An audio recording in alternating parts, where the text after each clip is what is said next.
Shalom et bienvenue dans Good Night, votre podcast pour croître en Christ.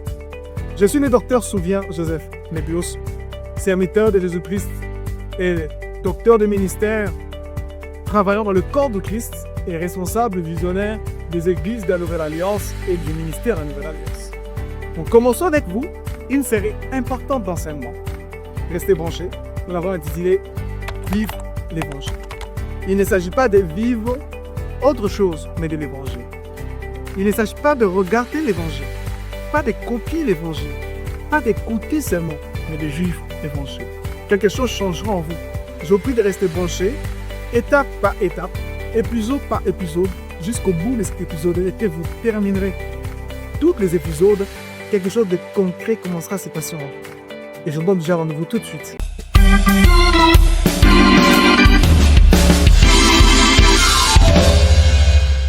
Quand nous lisons la Bible, particulièrement le Nouveau Testament, rapidement nous nous rendons compte que la plupart des choses qui sont écrites dans ces livres ne sont pas des choses que le chrétien en majorité font l'expérience.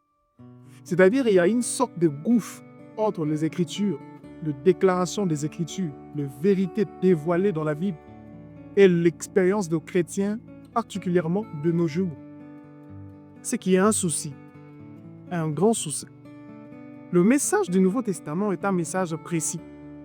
La manière dont ce message a été résumé ou a été dénommé dans la Bible est déjà très impressionnante car elle nous révèle, cette dénomination simplement du message chrétien nous révèle les profondeurs et la grandeur de qu'est-ce que Dieu est venu faire dans le monde en envoyant Jésus. Et vous savez tous avec moi que le message chrétien est appelé l'Évangile. L'Évangile. Qu'est-ce donc l'Évangile? Quand nous étudions l'Écriture, nous étudions la parole de Dieu de manière très attentive, nous découvrirons simplement, en termes de définition du mot grec traduit par évangile, la signification veut tout simplement dire bonne nouvelle. Bonne nouvelle. Une étude approfondie nous donne une compréhension plus approfondie. C'est donc que ce mot évangile, ce mot grec traduit dans nos Bibles en français par évangile, ne signifie pas simplement une bonne nouvelle, mais c'est une bonne nouvelle dans un sens superlatif. C'est-à-dire une nouvelle qui est, on peut même dire une nouvelle qui est trop bonne pour être vraie. C'est tellement bon que on peut à peine croire que la chose est réellement ce qu'on dit qu'elle est. Une bonne nouvelle trop bonne, une nouvelle qui est trop bonne pour être vraie. L'Évangile. C'est quelque chose que l'on ne trouve pas couramment dans le milieu comme en grec de l'époque. Dans la langue grecque, l'expression évangile, le mot grec qu'on traduit par évangile, n'était pas trop utilisé dans la littérature ou dans le milieu des peuples de cette époque. Parce que cela ne signifie pas seulement que la nouvelle est bonne, mais elle insistait sur le fait que non seulement elle est bonne, mais elle est tellement bonne que si on vous raconte, vous risquez de ne pas croire qu'une telle chose s'est réellement passée. Voilà, c'était ça qu'il a fait. Maintenant, c'est ça le message chrétien. Le message chrétien se résume comme pour être une bonne nouvelle. Dieu a envoyé Jésus dans le monde afin de présenter à l'humanité sa bonne nouvelle. Et les apôtres sont envoyés par Jésus afin qu'ils puissent eux aussi présenter la bonne nouvelle de Jésus. Mais c'est quoi cette bonne nouvelle? Qu'est-ce qui s'est réellement passé? Qu'est-ce qui a réellement été pour que l'on dise ce message est une bonne nouvelle? C'est la plus grande question que le chrétien normalement devrait se poser et je pense que la plupart aussi se posent. C'est quoi cette bonne nouvelle? Vous savez, aujourd'hui, par expérience, lorsque nous évangélisons, nous parlons d'évangile en cours de route aux gens, et si nous rencontrons une personne qui a déjà adhéré à une religion, qui s'oppose au christianisme, qui s'oppose à l'évangile de Jésus-Christ, généralement, vous verrez que ces gens refusent Jésus, pas parce qu'ils n'ont pas compris. Ils refusent Jésus, simplement parce que, ou pas parce qu'ils ont compris plutôt, et ils n'ont pas erré. Mais la plupart refusent parce qu'ils n'ont pas entendu vraiment ce qu'est cet évangile. Ils ne savent pas ce que c'est. La plupart ne savent pas ce que c'est.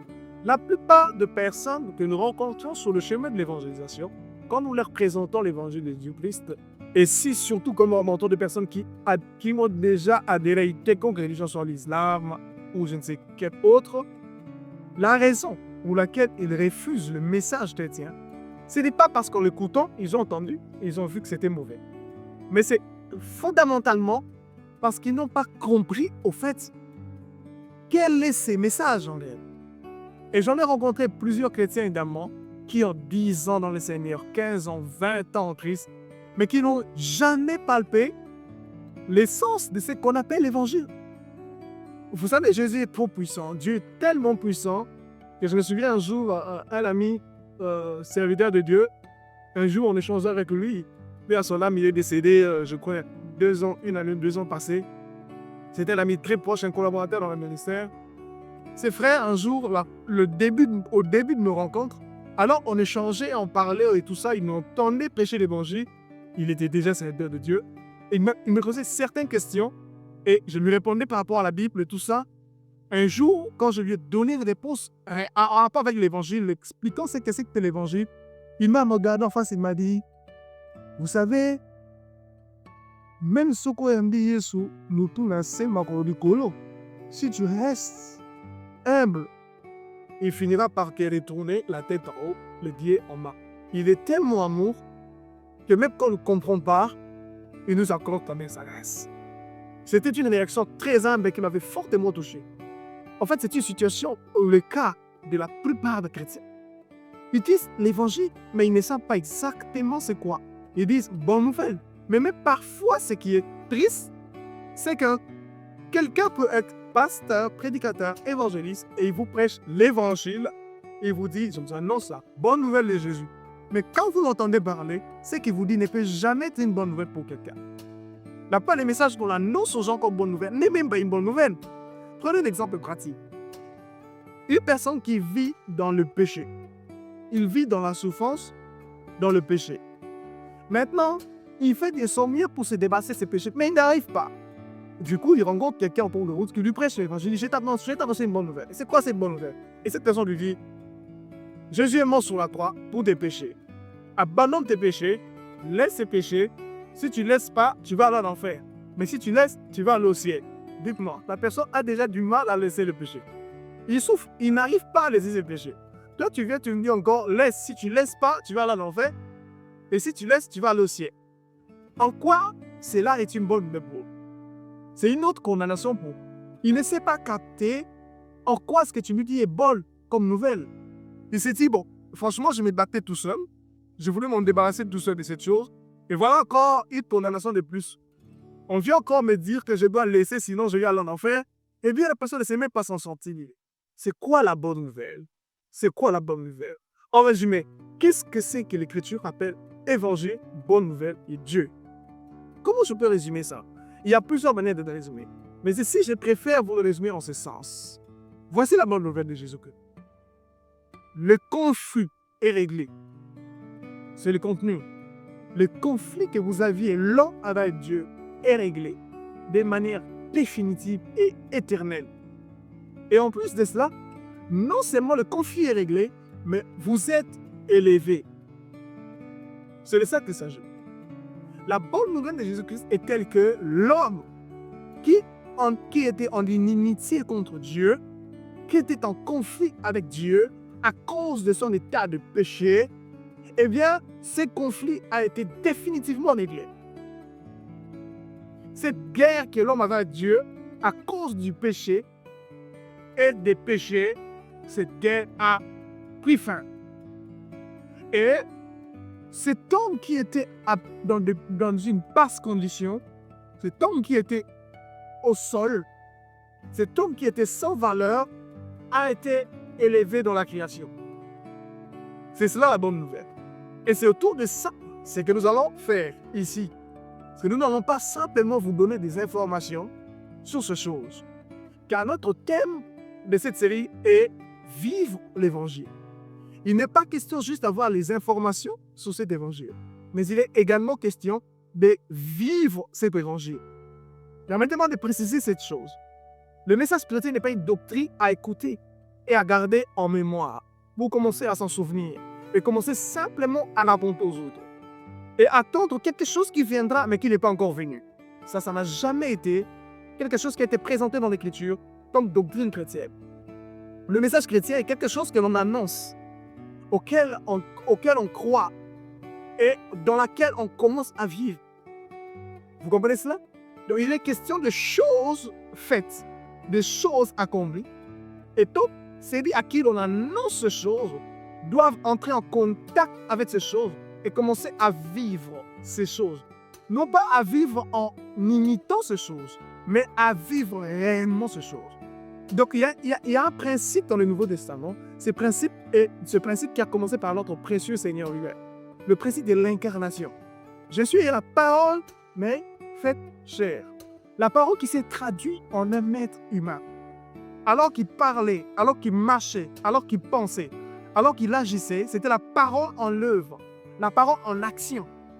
Et c'est là donc le principe du message chrétien. La parole qui devient chair. Le message de l'évangile est que vous entendez un message et ce message entre en vous et se traduit dans votre être et ça devient votre expérience réelle. C'est de ça qu'il s'agit. Quand nous disons vivre l'évangile, signifie donc que vous allez entendre l'évangile, recevoir les informations de l'évangile et puis après cela, commencer à fonctionner dans sa vie, vivre dans sa vie cette parole qui est ancrée en vous. Dans le livre de Jacques, par exemple, il nous est parlé de la parole implantée. C'est-à-dire, lorsque nous écoutons l'évangile, la parole est implantée à l'intérieur de nous. Dans le livre de Pierre, dans l'épître de Pierre, l'apôtre Pierre dit que nous avons été régénérés par la parole que nous avons entendue. La parole de l'évangile nous a régénérés. Cela veut dire qu'en écoutant cette parole, nous ne recevons pas simplement d'informations, mais en recevant cette parole et en croyant en elle, il y a une opération à travers cette parole qui se passe à l'intérieur de nous. Et cette opération nous fait germer dans une nouvelle vie. Ça nous donne de venir à l'existence dans un précieux et puissant royaume spirituel. Et en tant que quelqu'un qui a cru à l'évangile, nous sommes maintenant appelés à commencer à vivre cet évangile, marcher dans cet évangile. Je répète, il ne s'agit pas d'imiter les choses qu'on a dites dans ces évangiles. Il ne s'agit pas de regarder et de copier.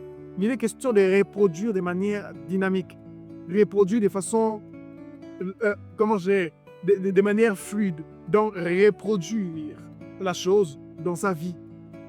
La parole vient et devient une partie intégrante de la personne. Vivre l'évangile. Et je dis que l'évangile est la bonne nouvelle, et cette bonne nouvelle est que le conflit est réglé et vous êtes élevés. Quel conflit est réglé? Le conflit de Dieu, entre Dieu et l'homme en rapport avec le péché. J'en expliquerai de plus en détail en cours d'émission. Et c'est quoi cette élévation? Cette élévation est l'élévation de la nouvelle naissance. On en parlera encore beaucoup plus en détail, car nous découvrons qu'en naissant de nouveau, quelqu'un qui naît de nouveau est élevé au rang de Dieu.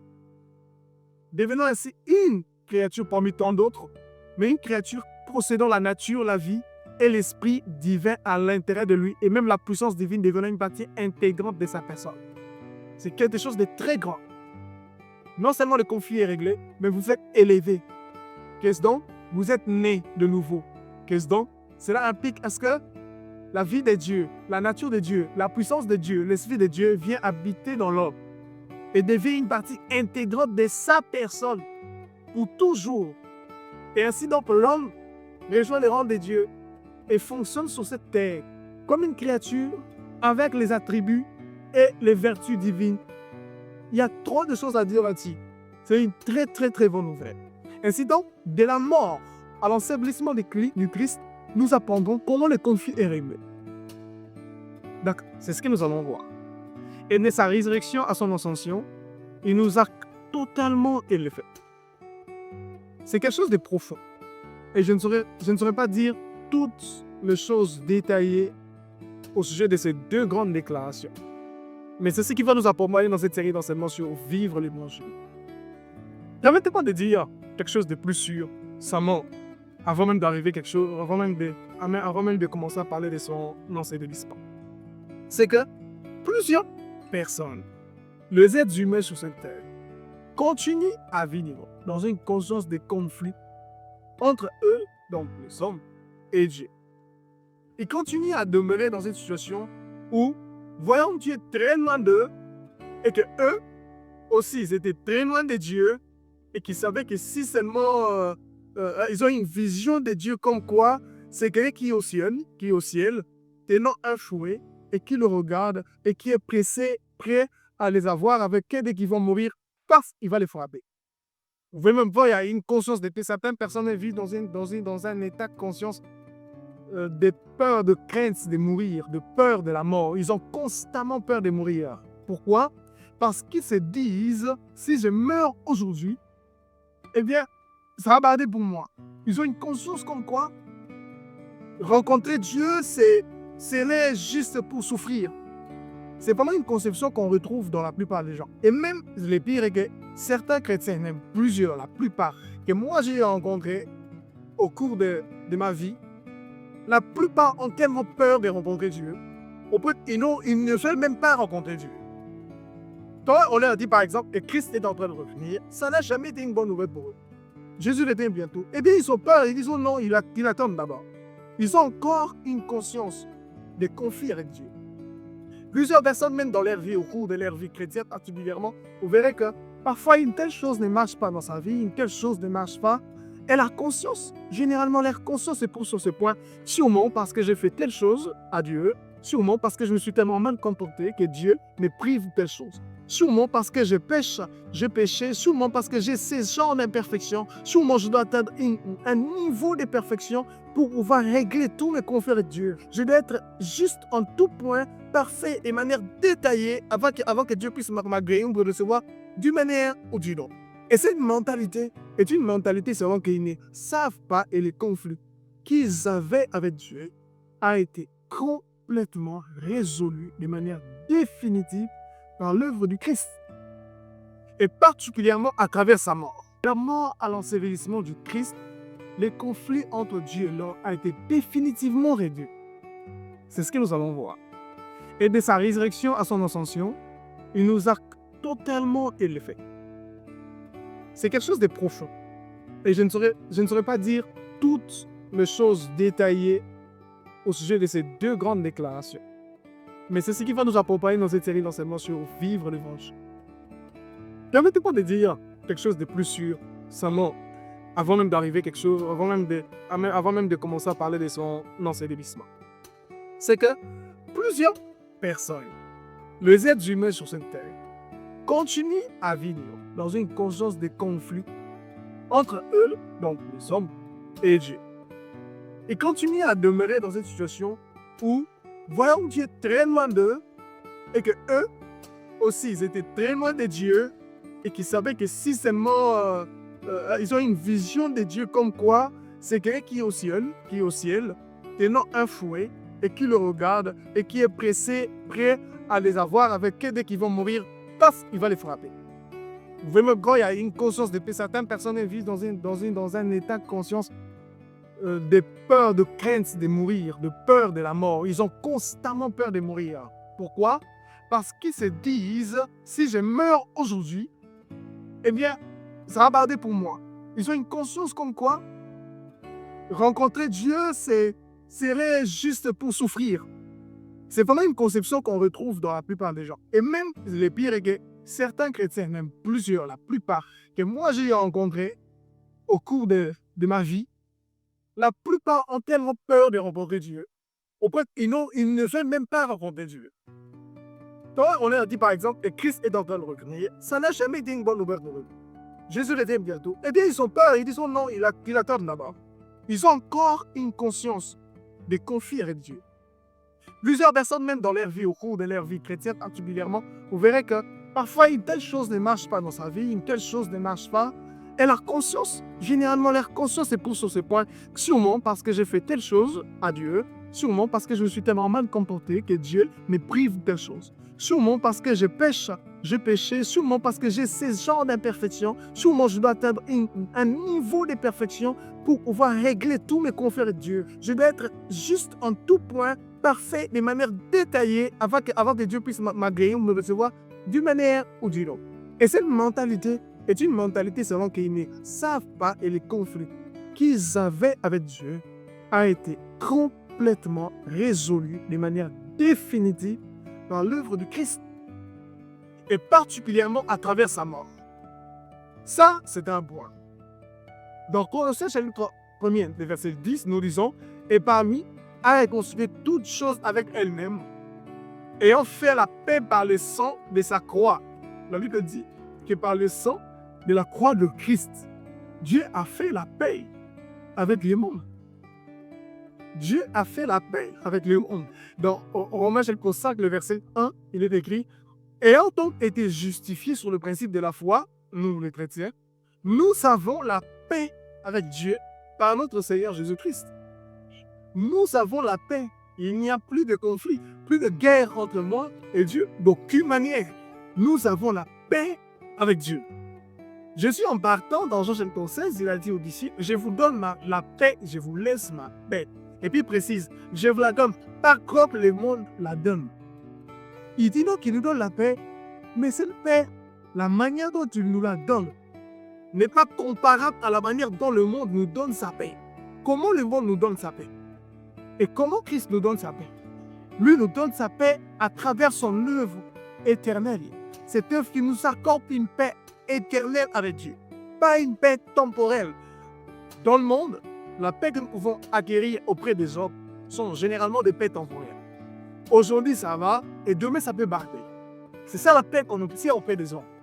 Vous voyez qu'en conflit, entre deux personnes peuvent être en conflit, et quand ils ont la paix ou ils font la paix, ça ne signifie pas que c'est une paix éternelle. C'est une paix temporaire. C'est-à-dire, un moment, ça peut encore barder.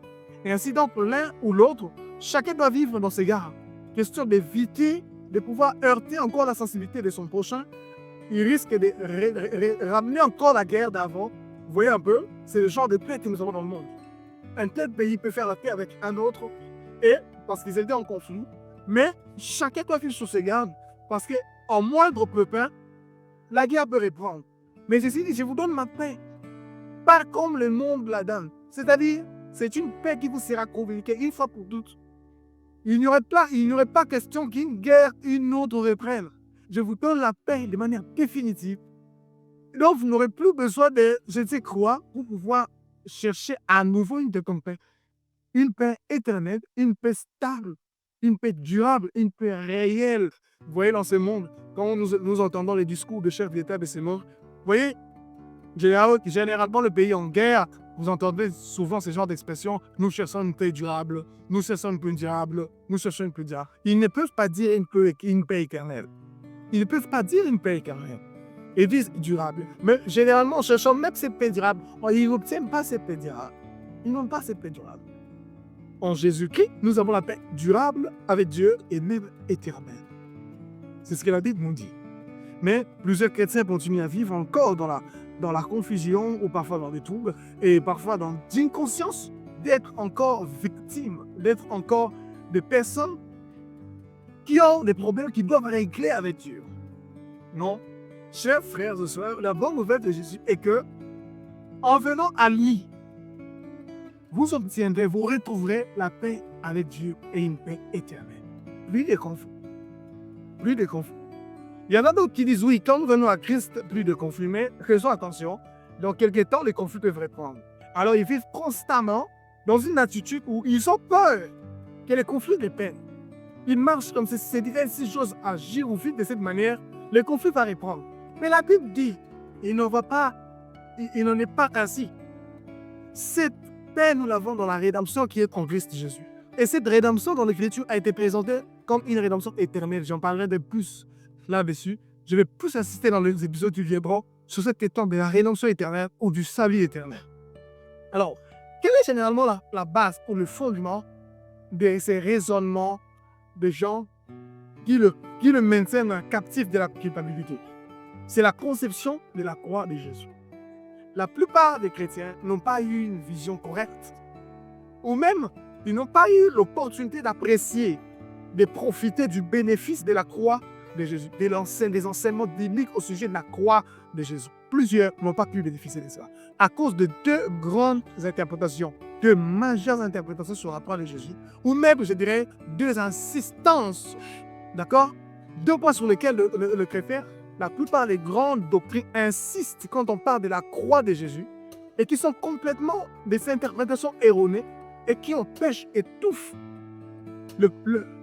la vraie signification ou le vrai sens de la croix de Jésus-Christ pour pouvoir toucher les vies des gens et que les gens profitent de cela. Il y a deux interprétations qui sont hors de la plaque, en dehors de la plaque, au-dessus de la croix, et qui a pris une ampleur majeure au milieu des chrétiens, mais qui en réalité, quand vous le scrutez d'après la parole de Dieu, ça n'a rien à voir. Et cela même devient un adversaire véritable à la vraie croix que la Bible nous présente. La première de ces interprétations se trouve dans la compréhension de cette expression « porter sa croix » ou « être chargé de sa croix ». Nous trouvons ça par exemple dans Marc chapitre 10, le verset 21, où le Seigneur Jésus lui-même dit, j'ai lu ça dans la version d'Arby, Marc 10, 21, il est écrit, et Jésus leur regardait les mains et lui dit, une chose te manque, va, vends tout ce que tu as, donne aux pauvres, et tu auras un présent dans le ciel, et viens, suis-moi ayant chargé la croix. Ici, il est question de ces riches qui étaient venus auprès du Seigneur Jésus-Christ, demandant qu'est-ce qu'ils devaient faire pour avoir la vie éternelle. Alors Jésus lui a dit d'observer les commandements, il a dit qu'il observait déjà. Et puis Jésus dit, c'est bon, il te manque une chose. Et voici la chose qui te manque. Va vendre tout ce que tu as, donne aux pauvres, et tu auras un présent dans le ciel, et viens, suis-moi ayant chargé la croix.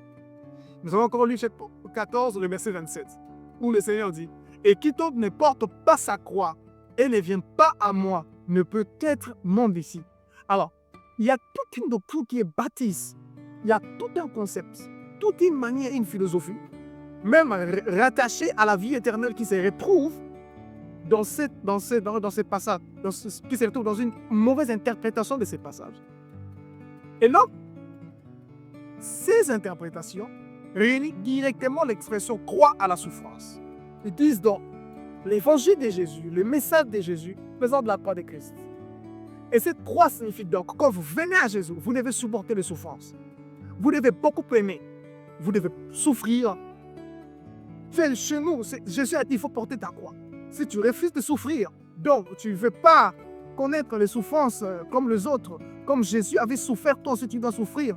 Et c'est comme ça que tu vas devenir l'artiste, quand tu vas encore au ciel.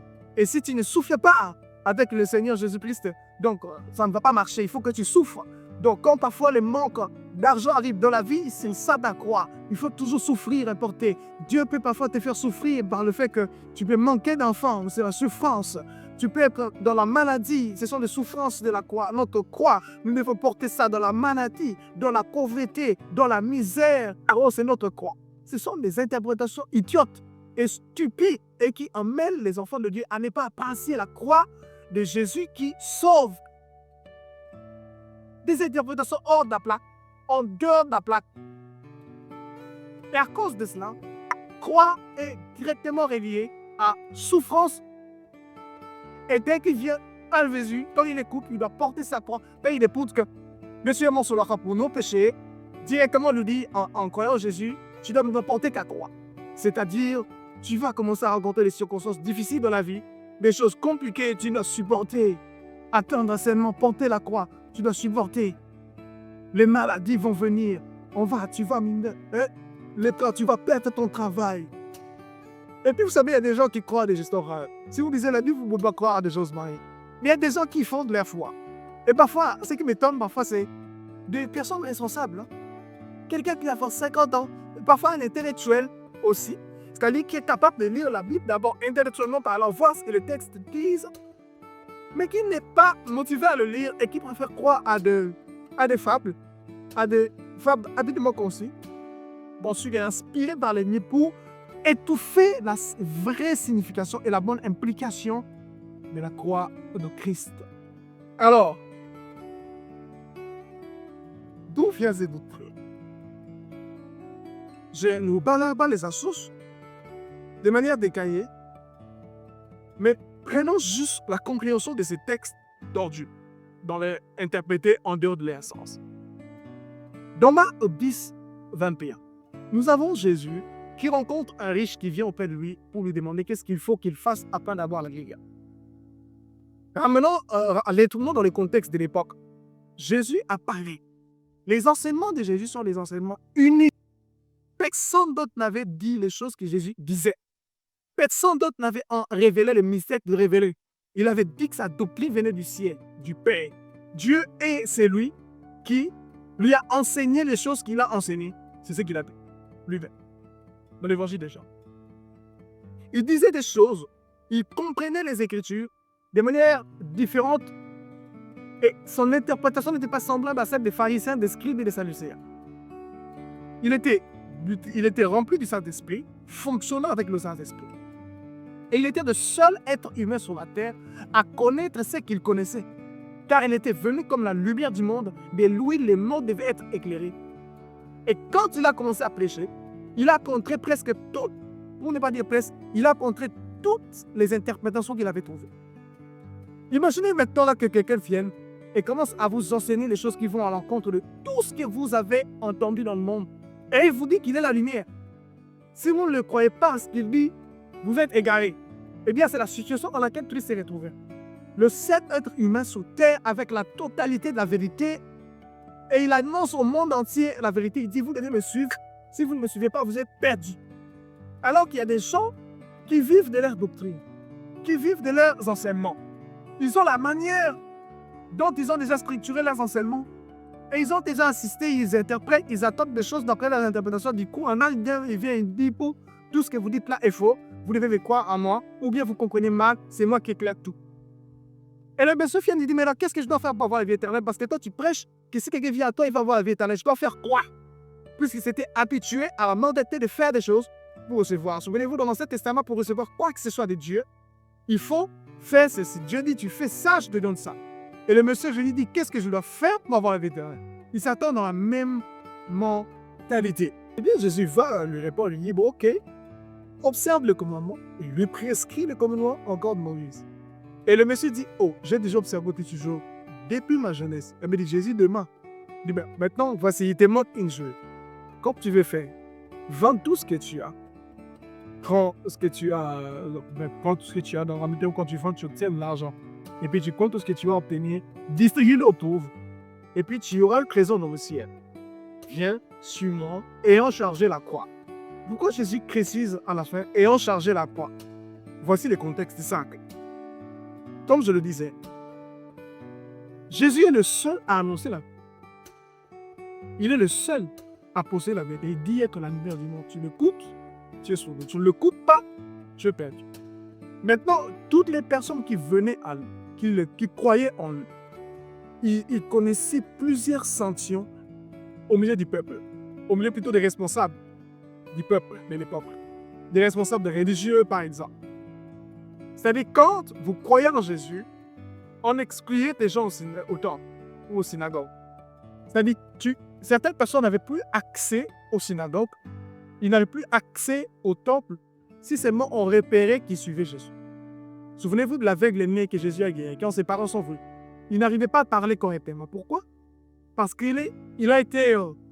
L'Écriture dit qu'il y avait une sorte de loi ou de prescription qui était donnée, au point que si on attrapait quelqu'un qui confessait que Jésus était le Christ, eh bien on le chassait du temple. On le chassait des synagogues.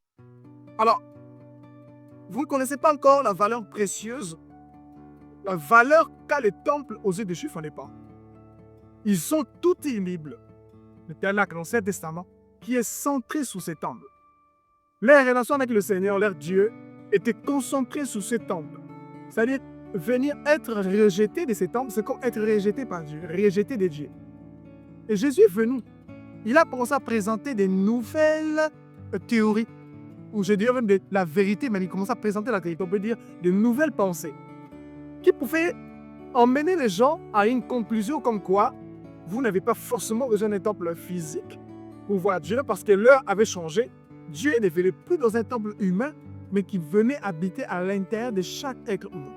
C'était complètement en dehors des attentes des Juifs, d'après tout ce qu'ils ont pu, peut-être des choses pour lesquelles ils espéraient. Ils n'avaient jamais espéré une chose pareille, un bouleversement pareil. C'est pourquoi ils ont accusé Jésus comme étant celui qui voulait changer la manière de vivre. C'était là les accusations tout portées contre Jésus. Et donc, quand quelqu'un venait à Jésus, il était d'abord rejeté, par les responsables religieux de l'époque et ils perdaient certains avantages, certains privilèges à cause du fait qu'ils avaient accepté Jésus et plusieurs autres mauvais traitements qui s'en suivaient juste à cause de leur confession, de leur choix de faire, à cause de leur choix qu'ils faisaient de croire et de commencer à suivre Jésus. Et c'est ce traitement-là que Jésus appelait la croix. C'est ce traitement-là qu'il appelait la croix. Parce qu'au fait, la croix, dans un sens pratique, si nous devons même prendre la définition et définir la croix dans un sens biblique, la croix, c'est ce que les hommes vous font à cause de la vérité. C'est ça qu'on appelle la croix. La pauvreté que tu subis, ce n'est pas la maladie qui vient sur toi, ce ne sont pas les difficultés de la vie qui te viennent comme ça, de nulle part ou circonstanciellement, que vous allez appeler la croix. Le diable utilise des hommes qui ne croient pas à l'évangile pour qu'ils deviennent ces instruments par lesquels il va déchaîner sa colère contre ceux qui croient à l'évangile. Pourquoi il choisit des hommes? Parce que lui-même n'a pas de force ni de puissance pour pouvoir toucher celui qui a saisi l'évangile, celui qui a cru à l'évangile. Ainsi donc, ces hommes étaient traités, maltraités, devaient être maltraités, ils perdaient leur privilège parce qu'ils croyaient à l'évangile. Et aujourd'hui encore, si par exemple vous tombez quelque part et qu'à cause de votre confession publique de Jésus, à cause de votre foi publique que vous rendez publique en Jésus-Christ et qu'on vous fait, on vous renvoie du travail, on vous renvoie du boulot où vous êtes, juste à cause de votre foi en Jésus-Christ, eh bien nous dirons que ce renvoi est une croix pour vous. Je sais pas si vous comprenez cela. Si vous arrivez quand votre famille vous rejette parce que vous avez accepté Jésus-Christ, vous avez cru en Jésus comme votre Seigneur, comme votre Sauveur, vous avez accepté l'Évangile et que votre famille vous rejette à cause de cela, eh bien c'est une croix. Ou bien à cause d'une vérité biblique, d'une vérité importante des Écritures, vous recevez les rejets des hommes, vous subissez les rejets des hommes. Et là, ces rejets étaient considérés comme une croix. C'est ça qu'il avait dit. C'est la même chose qu'il dit ici. Quiconque ne porte pas sa croix dans Luc 14, 27, et ne vient pas à moi, ne peut pas répondre ici. Donc il est question de porter sa croix, c'est-à-dire donc supporter ces traitements mauvais que les hommes peuvent t'affliger à cause de l'évangile ou à cause de la vérité. Mais vous savez aujourd'hui, un chrétien il n'a pas du travail, il n'a pas de boulot, il n'a pas un bon travail, il subit certaines injustices dans la société et parfois il souffre de diverses maladies et tout ça. Et pour lui, il traite toute la croix. Oh non, c'est ma croix. Non, c'est pas ma croix, c'est pas ta croix. C'est l'œuvre du diable. Quand tu comprends cela, tu différencies carrément la croix qui est un traitement négatif des hommes vis-à-vis de leurs semblables parce que c'est laisser croire la vérité. Donc la cause de ces traitements est la vérité, une cause directe. Directe. Il découvre que tu crois l'évangile à la vérité et puis à cause de ça, ouvertement, il te maltraite. Il t'afflige certains traitements. Et c'est de cela qu'il s'agit. Et c'est ça qu'on appelle croix. Mais tu es comme ça, là, tu vis, tu cherches d'emploi, tu ne trouves pas. Tu es là et puis ta santé ne va pas bien. Tu es malade. Et puis, tu ne sais pas pourquoi. Tu vis des circonstances, des situations dans la vie qui sont complexes et compliquées. Tout ce que tu fais ne réussit pas. Et puis tu dis que c'est la croix, ça. Non, ce n'est pas la croix. Il y a un ennemi qui existe. Et nous verrons ça au cours de cette série d'enseignements. Il y a un ennemi qui existe. Et comment régler avec cet ennemi? Comment traiter, finir avec lui? Dans la bonne nouvelle, à travers la bonne nouvelle, comment finir avec lui?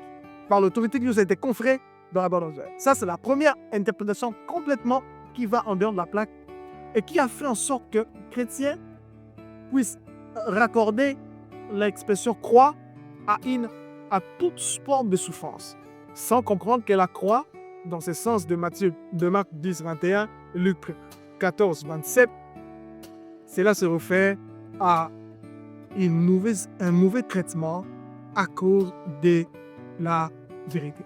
Et ce qu'on appelle pour alors la persécution. C'est de ça qu'il s'agit. Deuxième concept complètement erroné aussi, qui a détruit l'image positive de la croix de Christ, c'est ce concept selon lequel il faut mourir. C'est-à-dire, tu dois mourir. Tu as cru en Jésus, oui, mais tu dois mourir. Texte des Écritures que j'ai entendu un serviteur de Dieu développer, 1 Corinthiens chapitre 2, le verset 2, où il est décrit, car je n'ai pas jugé bon de savoir quoi qu'il se soit parmi vous, sinon Jésus-Christ et Jésus-Christ crucifié. Le contexte ici est que le poète s'est trouvé dans une situation de désordre. Ils ont cru à l'évangile, mais ils se comportaient de manière charnelle. Ils vivaient de manière charnelle. Et ainsi, donc Paul dit, en venant de vous, je n'ai pas jugé bon de savoir quoi que ce soit. Sinon, Jésus-Christ, parlons de la croix, relions la croix à quelque chose directement qui étouffe les richesses de la croix de Jésus-Christ, et que quand vous voyez quelqu'un vivre d'une manière charnelle, ça veut dire que cette personne n'est pas encore mort. Il faut qu'il soit crucifié. Alors, il y a maintenant des enseignements au dos chrétien. Tu dois mourir. Tu dois mourir. Tu dois mourir à toi. Tu dois faire de ton mieux pour mourir. Alors, il y a un tas de pratiques qui sont proposées. Voici comment il faut se comporter, voici comment il faut faire, voici comment il faut faire pour mourir. Tu dois mourir. Et il y a tellement de choses pareilles qui se sont présentées. D'où si un chrétien manifestait une sorte d'imperfection dans sa conduite. Si il était un peu charnel, il était un peu orgueilleux, il était un peu, comment dirais-je, impudique, ou je ne sais quoi d'autre. Tout ce qu'on lui présente, où il est un peu hypocrite, on lui dit avec un frère, tu dois l'être, hein, tu dois mourir. Tu dois aller à Dieu mourir. Généralement, cet enseignement est connu, largement répandu, reçu dans le christianisme. C'est l'enseignement sur le brisement. On vous dit, il faut que tu sois brisé. Alors voici l'enseignement. Il faut aller dans la prière devant Dieu et dire à Dieu, Dieu brise-moi, Dieu termine-moi, Dieu casse-moi. Et vous allez voir, moi je me suis retrouvé dans cette situation vers les années 2015-16. J'ai souffert de cela. Dieu brise-moi, Dieu j'en ai marre, Dieu je ne veux plus laisser crotter moi, Dieu termine-moi. Alors il faut que tu sois mort. C'est ça l'essence de la croix. Il faut que la croix te traverse. Il faut que tu sois mort. Alors il faut croire pour mourir. Il faut aller à Dieu, il faut prier jusqu'à ce qu'il puisse te tuer. Mes frères et sœurs, la Bible n'enseigne nulle part ce genre d'enseignement. Pas dans un seul endroit. Même pas dans un seul endroit. Et ça rend la vie chrétienne difficile. Vous voyez quelqu'un qui a cru en Jésus. Il va entendre, on lui a dit que Jésus a porté tes péchés, il a porté tes souffrances, il a porté tes péchés. Mais la même personne vit encore sa vie, soumis au péché, il ne comprend pas. Il se retrouve comme le chrétien, comme ce que Paul dit dans Romains chapitre 7. C'est que j'ai fait, je ne le peux pas. Il se retrouve dans l'incapacité totale de voir réellement qu'on a payé pour lui. Il s'est dit, mais si Jésus a payé pour mes péchés, qu'est-ce qui se passe avec vous? Je continue dans le même péché. Il y en a d'autres qui ont organisé son libre. De toute façon, en vivant comme on veut. Parce qu'on se rend compte qu'il a payé pour nos péchés. Et ça devient comme une utopie, comme je suis une philosophie. Rien de réel. L'évangile n'est pas vécu. L'évangile n'est pas vécu. Il a payé pour nos péchés, il a ôté le péché, il a détruit les dominations, il a crucifié votre ceci, cela. Mais il n'y a pas d'effet. Pourquoi il n'y a pas d'effet de ce qu'on voit dans les Écritures et de ce que l'on vit? C'est à cause du fait que les gens qui viennent présenter l'Évangile présentent ça souvent comme des choses à aller pratiquer et à faire à la manière de l'Ancien Testament. Ils présentent la mort de Christ comme quelque chose que les gens doivent aller chercher. C'est complètement stupide. Quand vous prêchez à un chrétien d'aller chercher la mort, c'est stupide. Ça n'a plus de sens. Ça n'a plus aucun sens. L'évangile n'est plus évangile, la croix devient quelque chose d'ennuyeux. Elle devient ennuyeuse complètement, elle n'est plus quelque chose de logique. Ou on faut demander à un chrétien d'aller chercher la mort. Non. Il n'y a aucune mort à chercher. Il y a une mort qui a été accomplie. Et ces choses doivent être Donc, entrer dans le cœur de ça, afin de pouvoir le comprendre. Le texte est souvent utilisé, c'est un texte d'un Corinthiens chapitre 2, le verset 2. Mais rentrons dans le contexte. Qu'est-ce qu'il dit réellement ce texte?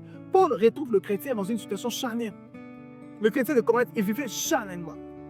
Il s'est comporté vraiment comme des gens qui n'avaient jamais reçu Christ. Au point que même dans Rochelle comme ça, l'apôtre nous va même mentionner une des œuvres, une des pratiques les plus abominables qui a eu lieu au milieu des Corinthiens. C'est qu'un enfant était allé avec la femme de son père et il en était fier.